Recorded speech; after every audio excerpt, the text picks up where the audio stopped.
It is good to see you on this Christmas Eve, right? Is that right? I think that's right. I'm glad that you're here. I hope that your Sunday is going well so far. And I'm looking forward to our class this morning. If you want to, open up your Bible to 2 Peter chapter 3. 2 Peter chapter 3, just a real quick reminder as we begin to pick back up. We kind of left off at the end of a thought last week, and we're going to go back to that in just a minute. But before we get there, I ran across an interesting set of studies or an interesting idea that's being proposed by some different scholars and theologians. And those terms, just apply to people who have a lot of opinions that they like to share with everybody and think that their opinions are pretty special. And we're talking about ethics in our Bible class this quarter. We're talking about living right, living wrong, making good choices, all these kinds of things. There is a mentality that has begun to spread through some different schools of thought, if you'll let me use that word, that the Bible doesn't give us any ethics at all. That the Bible is not designed to tell us how we should live. And it doesn't say that anything is necessarily right or wrong in and of itself. It's all just describing for us situations that, for instance, the Old Testament. The Old Testament talks an awful lot about the Israelites, and it tells us some things the Israelites did, and it tells us some things that they didn't do, and it gives us all these descriptions. But it's not necessarily laying that out for us to tell us what they did was right or what they did was wrong. It was just kind of telling us a story. And in the New Testament, we have Paul and we have other Christians and we have kind of examples of the choices that they made. For instance, if you read the book of Acts, then there's some, information on how the church grows. But the Bible isn't necessarily concerned with telling us what is right or what is wrong. You may have heard this concept before.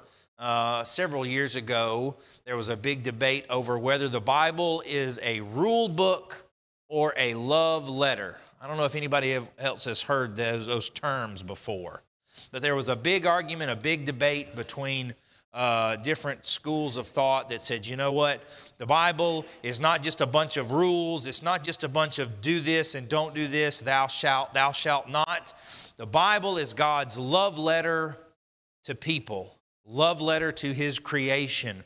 And so it shows us how much God loves us, and it shows us what Jesus did for us. And if you go to the Bible and use it as a rule book to beat people over the head and tell them how they're living wrong, then you're using the Bible in the wrong way. So that's kind of an iteration of that thought process. What do you think about that? Do you think that the Bible is a love letter, or do you think that the Bible is a rule book? Rogers?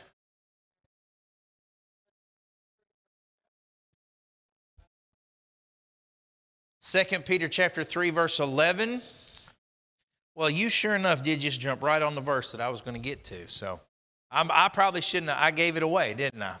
2 Peter chapter 3, verse 11 says, since all these things, talking about verses 9 and following, the end of the world, verse 10, the day of the Lord will come like a thief, and the heavens will pass away with a roar. The heavenly bodies be burned up and dissolved in the earth, and the works that are done in it will be exposed. Since all these things are thus to be dissolved, what sort of people ought you to be in lives of holiness and godliness? That one word right there, ought, is an ethical term. It is a description of what is right and what is wrong. You ought to do something. How then shall we live, knowing that this is the outcome of our lives? And so I think that we ought to be careful. I think that there was a good warning to us in not using the Bible to beat people over the head. We call those Bible thumpers, right? And we maybe did in the past do damage to people's ability to have a relationship with God by constantly beating them over the head. But at the same time, the Bible does give us instruction and guidance on what is the right way to live. All right, a couple comments. Richard, what'd you have?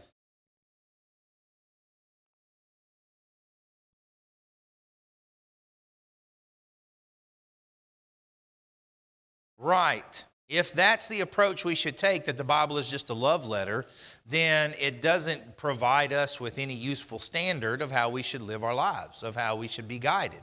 And does the Bible say anywhere that it is a source of guidance for us? Can you think of any places in the book where it says this is a book that's going to, I don't know, guide your feet and be a lamp to your path, right? Right, so we have a different, that's a good, just a good, that's a good distinction. Are you concerned about people's feelings, or are you concerned about people's souls? And sometimes we have to step on toes to get to the soul. Lewis? Okay, I like that. They're both right until you wind up in the corner throwing rocks at the other person. Those are two what? Right. Because he loves us, there is a standard that we ought to follow, right? And so we're talking about two extremes. This is a false dilemma, either or. Either the Bible is a love letter or it is a rule book. No, it's both. Richard?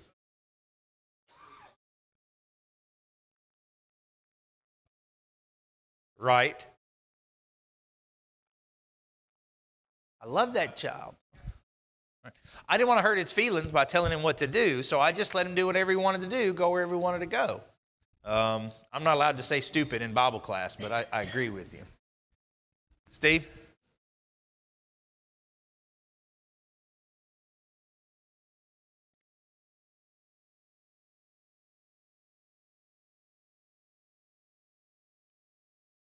Right. The lengths that the Bible shows us God is willing to go prove it is a love letter.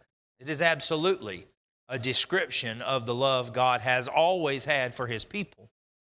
And then at the same time, it tells us, because of that love, there is a way that he wants us to go. There is a way that may seem right to us, but the end is what? What does Proverbs say?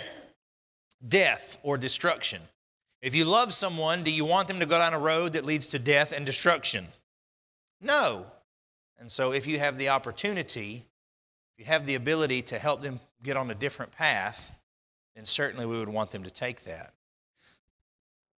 Go ahead.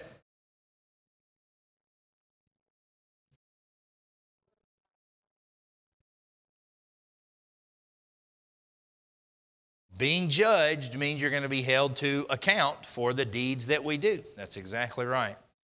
And so I just want us to keep in mind that even though we live in a culture where the temperament seems to be, you just do whatever you want to do, and I'll do whatever I want to do, and let's not step on each other's toes, and let's not hurt each other's feelings, the Bible does seem to give us a picture of a way that we ought to live. And that's English Standard Version there in 2 Peter 3, verse 11. What sort of people ought you to be? I'm not sure how your translation says it, but it's going to have something to do with what we call a moral imperative. That's the big fancy term for today. The moral imperative. An imperative is you need to do this. You ought to do this. You should do a certain thing a certain way. So because of that, we're trying to figure out how we ought to be living. And he tells us lives of holiness and godliness. And so we could, unpack those terms. Is not the purpose of this class, but that would be a good study to do. When the Bible tells us here in verse 11 that we have to be holy and we have to be godly, what those two words mean and how we can live them out. But what we're doing in this class is we're trying to see the two sides of the same coin. Now, I've mentioned them for the past 3 weeks, so can anybody catch us up and remind us, what are the two sides of the coin that we're trying to figure out Christians need to be doing? From Jesus' answer of the first and second commandments. First thing we need to be doing is what? Love God. You love God with all your heart, soul, mind, and strength. And that in and of itself is a study that we have to get involved with. And we did a little bit of that last year, trying to understand what does it mean to love God with all your being. Not just with the words that we say, but how do we love God? And love is not just a feeling in that context. You have to act on that. Love is a decision. Love is a choice. What's the other side of that coin? Love your neighbor as you love yourself. And again, we're not talking about love in the romantic, mushy-gushy Hallmark movie, no offense to Hallmark movies, kind of way, okay? But when we talk about loving your neighbor, we're talking about how am I going to treat them and how am I going to look at them, how am I going to feel about them, but it's also going to be evident in the way that I act. And that's ethics. So don't be afraid of the idea of ethics and having a discussion about ethics, because it's just the demonstration of how we love our neighbor as we love ourselves. So we go back to 1 Corinthians chapter 8, and we pick up the ending of a conversation that we started last week. Last week we looked at the three questions that have to be answered anytime we're trying to figure out if an action is right or wrong. We're trying to figure out if an action is ethical. Should I do this or should I not do this? Doesn't matter who you are, doesn't matter what language you speak, doesn't matter when you've lived, it doesn't matter what your religious beliefs are. You go through three considerations. There are three things that every person considers when they're trying to decide if an action is right or wrong. And the two that we talked about last week, and we introduced the third. First of all, there is the character of the person who's acting, or their intentions in acting. Why are they doing what they're doing? We talked about in Matthew chapter 7, it says a good tree bears what? Good fruit. So if you are a good person, then the things that you do are going to have good fruit. They're going to be the good fruit. We talk about the inner self. We talk about our heart. We talk about our mind. We talk about how we approach these thoughts. The second thing is the action itself. We talk about the rules. We talk about the commandments. Some things God has said, or whatever your standard is. There is a standard out there. If you're an Israelite, if you're Jewish, then the standard is going to be the Ten Commandments. It's going to be the Levitical law. If you're a Christian, then it's going to be what the New Testament along with the Old Testament say.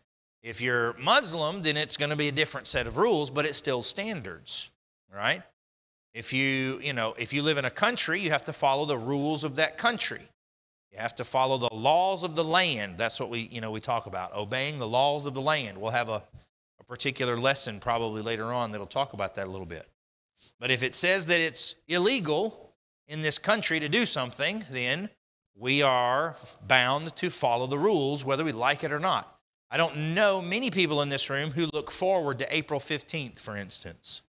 Is there anybody in the room who looks forward to? I don't know if we have any IRS agents. Maybe they do. But, somebody was talking about how, maybe a lot of you have seen this GoFundMe page that has started to help fund the wall, the border wall down in Mexico. The private citizens have started a GoFundMe account to help pay for the wall. Now the wall, the starting bid on the wall is $5 billion.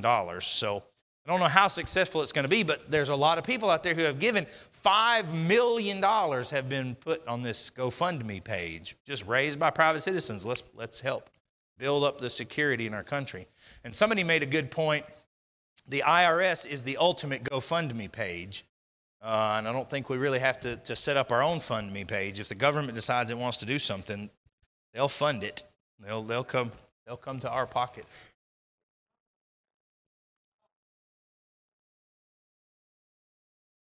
That's true. There is that number. You call that number and they'll just wipe it. I don't know how they do it. It's some kind of magic eraser or something.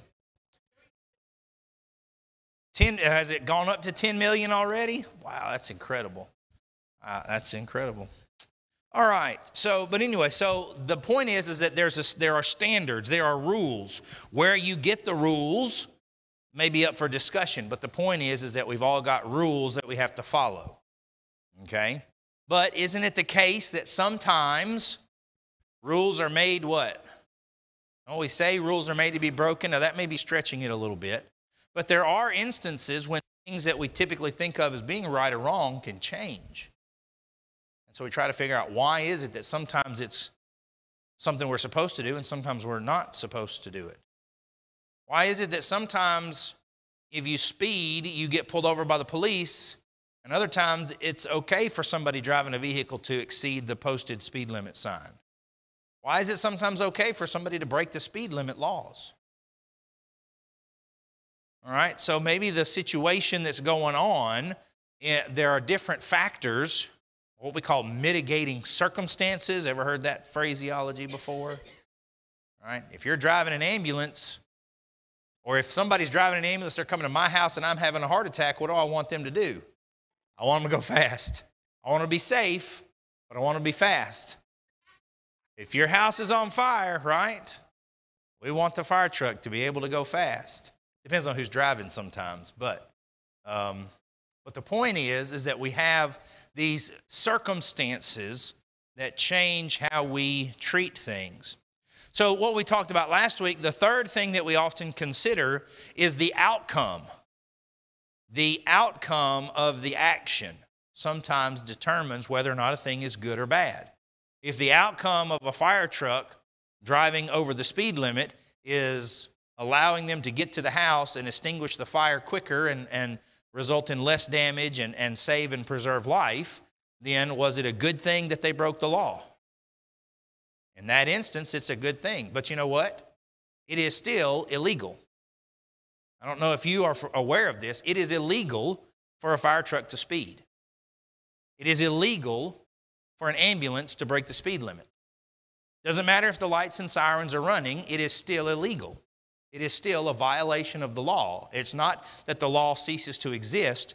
They are breaking the law. Isn't that right, Joe? Am I speaking the truth here? Joe's been doing this a couple days longer than, well, anybody in the world. So he knows, right?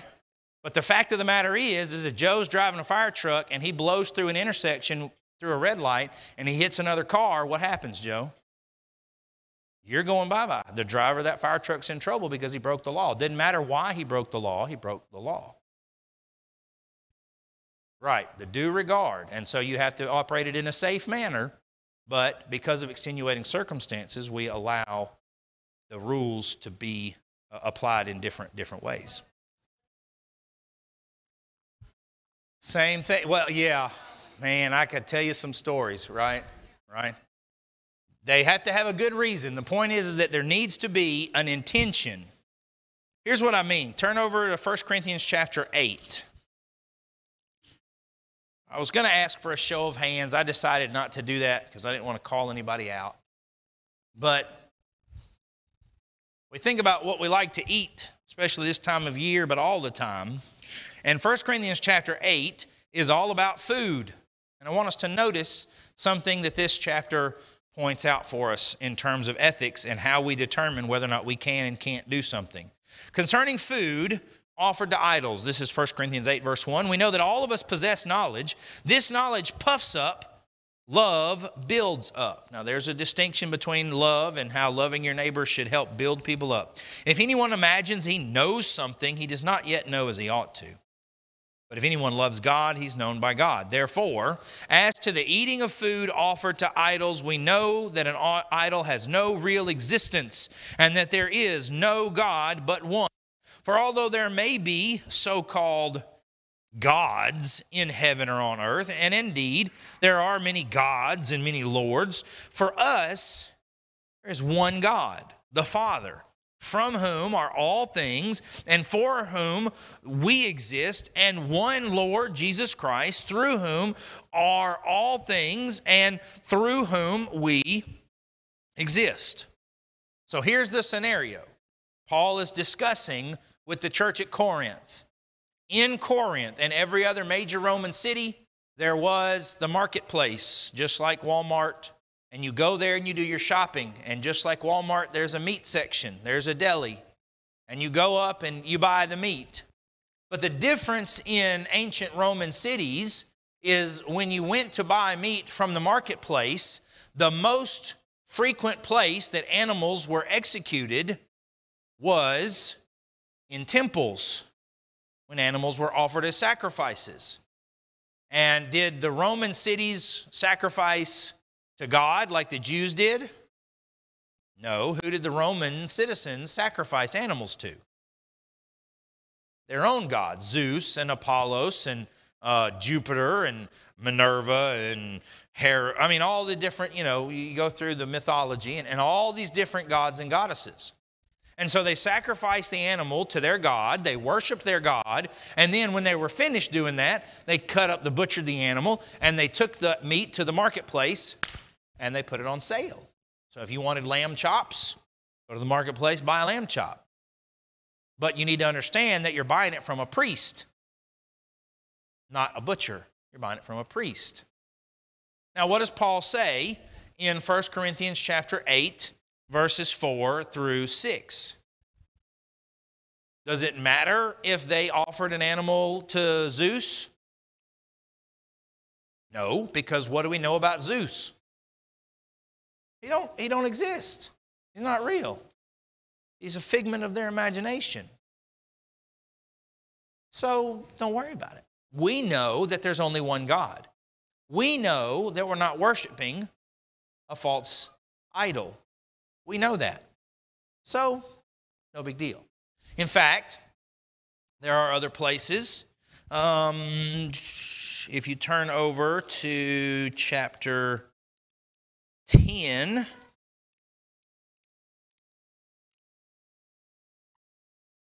for instance, let's see. Verse 23 says, all things are lawful, but not all things are helpful. Not all things are lawful, but not all things are build up. Verse 24, let no one seek his own good, but the good of his neighbor. Verse 25, this is what I was looking for. Eat whatever is sold in the meat market without raising any question on the ground of conscience. So what is Paul's understanding of whether or not you can eat meat that was sacrificed to a false god? I like mine medium rare. That's what Paul says, right? Paul says eat it. If it's sold in the marketplace, eat it. If it's put in front of you, eat it. Eat it. We know that there's no real false, these idols are false gods. They don't exist. You're not worshiping them when you eat meat.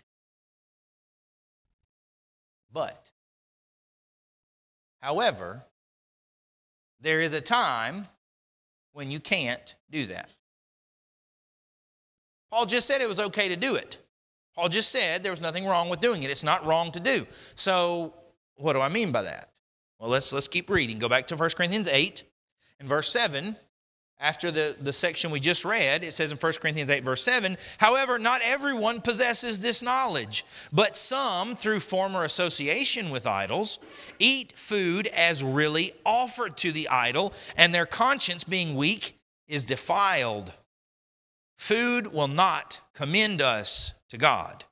We are no worse off if we do not eat, and no better off if we do, but take care that this right of yours does not somehow become a stumbling block to the weak. For if anyone sees you who have this knowledge eating in an idol's temple, will he not be encouraged, even though his conscience is weak, to eat that same food offered to idols?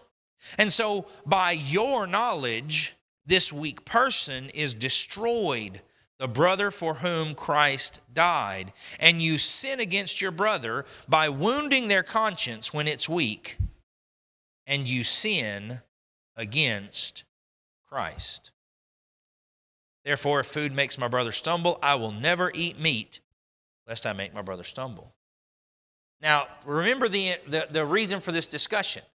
When we're trying to determine if an action is right or wrong, we start with the conscience, the intent, the character of the person, and why they're doing it, right? Hitting your child. Is that right or wrong? Well, I'm being a little bit vague, right? It depends on why you're hitting your child. Do you see the difference in intention there? If I hit my child because I'm angry with them, it doesn't matter if they need to be punished. If I hit my child because I'm angry with them, I've done a bad thing. Don't ever punish our kids, and I had learned this the hard way after making that mistake. Don't punish your kids because you're angry with them. They because that's the wrong intention. But if they need to learn that there are consequences for actions, and their action may not have an immediate negative consequence, then a spanking may be in order. But you have to do that at a time and in a way that you're in control. So the intention of the person matters. All right, we talked about last week, we talked about holding that knife. Somebody comes at you with a knife. Is that a good thing or a bad thing? Well, it depends on why. If it's a mugger and they've got a Bowie knife, that's a bad thing. But if it's a doctor and they have a scalpel, it's a good thing. Right? It's the intention, it's the person, it's what they plan to do. Then the second thing is, well, the action itself. Some things are good in and of themselves, and some things are bad in and of themselves. We have rules, we have commandments, we have standards, we have to keep those. But then third, what we're talking about is sometimes it depends on the outcome. This is what Paul is doing here with the meat. Sometimes it's okay to eat meat that has been sacrificed to an idol. But sometimes it is not. What's the distinction between those two circumstances? Why is it okay sometimes and not okay other times? Because of how it affects the person next to you. All right, the way Paul says it is because of the effect it has on your brother or sister. If someone sees you doing this and they think, well, I guess it's okay to do it, even though they don't feel that it's right, and they stumble in their faith as a result, something that is perfectly allowable for you to do, something that Paul says is no big deal whatsoever, he changes in 1 Corinthians chapter 8 and verse 12 to say that you have done what? If you make your brother stumble, you do what? Sin against Christ. So something that is an action in and of itself completely allowable. And your intention is completely justified and good, and there's no problem with it, and you have knowledge that this is not a sin and there's nothing wrong with it, that is normally perfectly okay for you to do, if the result is that it causes a brother to stumble, then you have sinned against Christ. Rogers?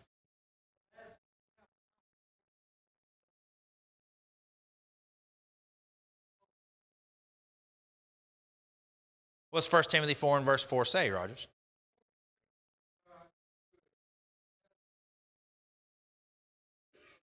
Right. Every creature, every created thing is from God, and it's to be received.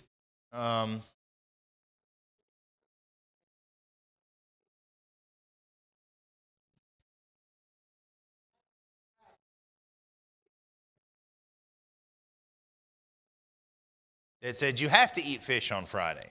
Right.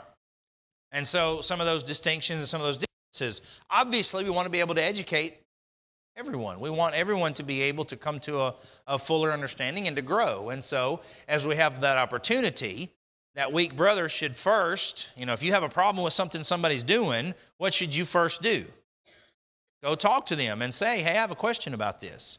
And get their understanding and their perspective, and maybe that will help you to see where they're coming from or see a different perspective.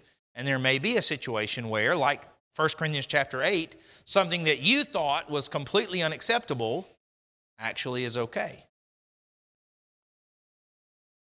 Yeah, we're talking about the faith here. We're talking about people who, if you're eating in front of somebody, well, we'll get to that in 1 Corinthians 10. We're going to go to 1 Corinthians 10 again in just a second. But yes, that's true. All right, Richard?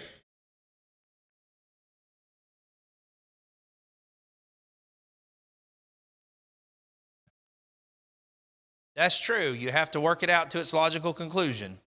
And that's true. It seems like it makes perfect sense to us, but this is why we have to go through these steps. This is why we have to take these considerations into account and look at, well, how is this going to affect people around me? That's ethics. How is my action going to affect the people around me? And so again, if you turn over 1 Corinthians chapter 10, he picks this idea up again. He has more conversation. And so he says in verse 26, the earth is the Lord's and the fullness thereof. That's exactly what Rogers was pointing out from 1 Timothy chapter 4 and verse 4. Everything God created is to be received with gladness, right? However, and so then he says in verse 27, if an unbeliever, so now we're not talking about brothers, like Brother Lewis pointed out. We're not talking about Christians now. If an unbeliever invites you to their house, if somebody you work with or somebody that you just know from the neighborhood invites you to their house, and you go, eat whatever is set before you without raising any question on the ground of conscience. But, now the situation changes. But if someone says to you, this has been offered in sacrifice, then don't eat it, for the sake of the one who informed you and for the sake of conscience. Not your conscience, verse 29, his conscience. Why should my liberty be determined by someone else's conscience? So you can eat that meat if you want to, but what do you need to do in order to eat that meat safely? Verse 29, your conscience isn't changed by what someone else thinks. However, you need to take that meat where? Where do you need to eat that meat? To make sure that you don't offend someone walking by and seeing you doing something that's going to defile their conscience, you need to take that meat where? Take it home, right? Is that not a possible solution to this dilemma? If you are eating in the temple of Zeus and a new Christian comes by and says, I just left the temple of Zeus. I was just converted out of worshiping Zeus, and now this Christian brother is in the same temple and he's eating the meat that was sacrificed to Zeus. I'm so confused now, I give up. And they're defiled. They stumble. Then you have sinned against Christ. That's what it says in 1 Corinthians chapter 8. But 1 Corinthians chapter 10, verse 29 says your liberty isn't determined by somebody else's conscience. You just need to make sure that you eat that meat in a way that doesn't offend somebody else.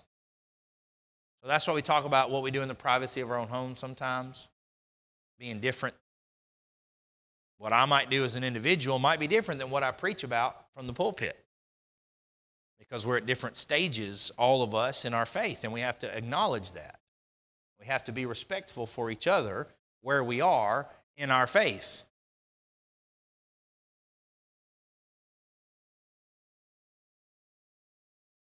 Right.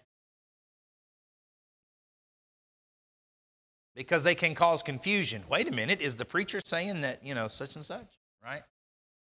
And so my liberty, verse 29, is not determined by someone else's conscience. If I partake with thankfulness, why am I denounced of that for which I give thanks? Whatever you eat or drink, whatever you do, do all to the glory of God. Give no offense to Jews or to Greeks or to the church of God. I try to please everyone in everything I do, not seeking my own advantage, but that of many, that they may be saved. 1 Corinthians 10:33, Paul says, I try to please everyone in everything, not seeking my own advantage, but that of the many, that they may be saved. That's what he says in chapter 9. Go back just one chapter. Notice that's what he says in 1 Corinthians chapter 9, beginning in verse 19. Although I am free from all, I have made myself a servant to all, that I might win more of them.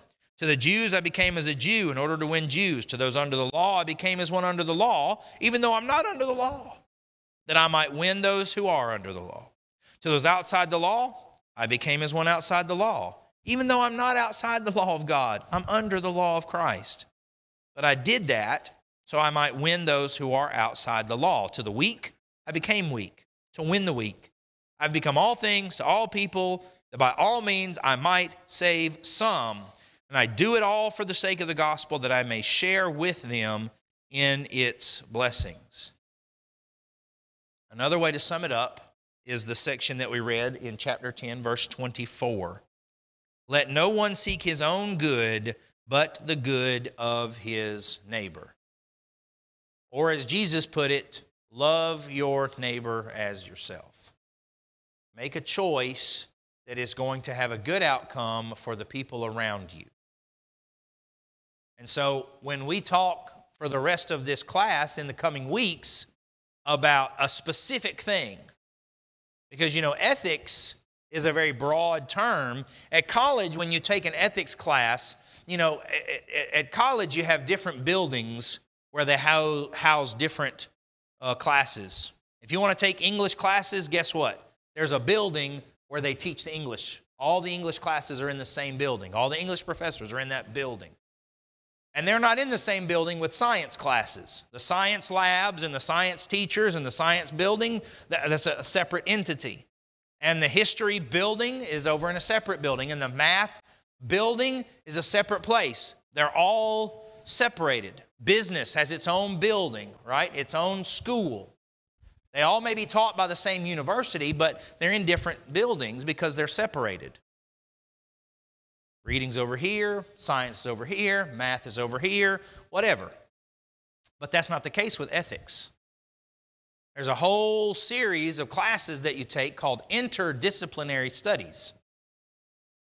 Interdisciplinary. That means they go between the disciplines. Because ethics applies, which one of those buildings does ethics apply to? All of them, right? If we started talking about ethics, it turns out you can specialize, if you wanted to, you can specialize in different forms of ethics. What are some of the different types of ethics that we have out in the world today? Blank ethics. Fill in that blank for me. What? Etiquette, right? There's ethics for etiquette, just how you treat and interact with people. What are some other types of ethics that are out there? Business ethics, right? There's a whole series of classes you can take to learn business ethics. If you want to be a human resources, if you want to work in HR, then you're going to have to learn business ethics along with, other people who are working in the company. Because how we make decisions in business, there's right and wrong. There's good and bad ways. All right, business ethics. Keep following that. What are some of these other studies for ethics out there? Social ethics, right? Interaction. That could go along a little bit with what Dan said with etiquette. Social ethics is the norms and the expectations of the people around us and how we're supposed to get along. All right, what are some others? Medical ethics. That's one of the ones that I think about a lot, right? We're going to talk about medical ethics a little bit in class and kind of lay out some of that, material and what doctors can and can't do. And who can is it okay to experiment on somebody? Medically speaking. We have genetic ethics. We have computer ethics and technology ethics. Right? Somebody sits down at a computer and they're really good at writing software. They're really good at making programs. And they make a program that can break into a bank and download all of the finances and put it in their account.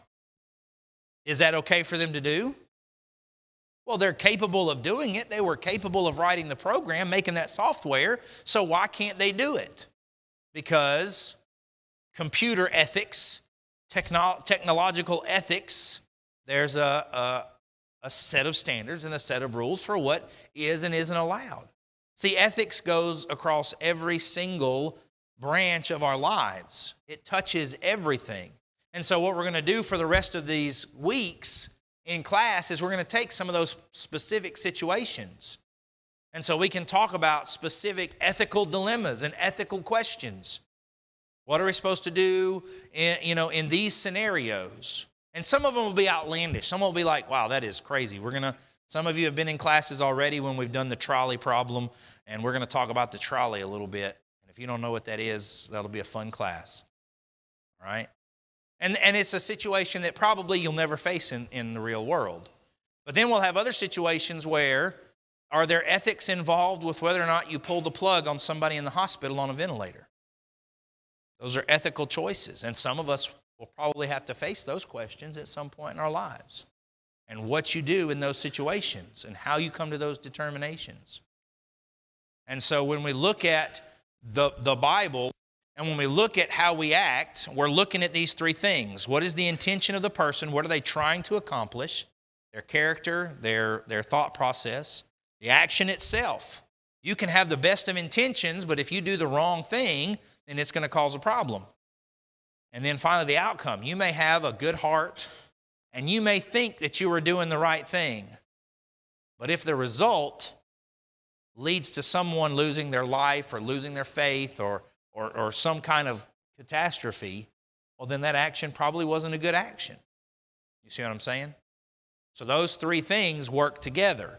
And it's the best scenario is when the right person with the right heart and the right intention does a good thing that benefits the people around them. So that's kind of where we're going. Next week, we'll kind of look at the opposite end of that and lay out one more principle before we get into some specifics. So I'm looking forward to it. I think it's interesting. But this example of Paul saying, look, meat offered in the marketplace, have at it. There's nothing wrong with that as long as you understand there's nothing wrong with that. But as soon as you come in contact with somebody who doesn't get it, you can't eat meat. It becomes a sin for you to do. And so sometimes the right or wrongness of an action is determined by the effect it has on other people. And we need to be thinking about that because how we act affects other people. That's the bottom line from class today. Make choices based on how it's going to influence other people. Not just because, well, I can do it if I want to. Well, you can't tell me I can't do that. We live in a free country. I am so tired of hearing that excuse as a reason to mistreat other people. I don't care if we live in a free country or not. We need to make choices that help rather than hurt the people around us. And so that's what this class is about.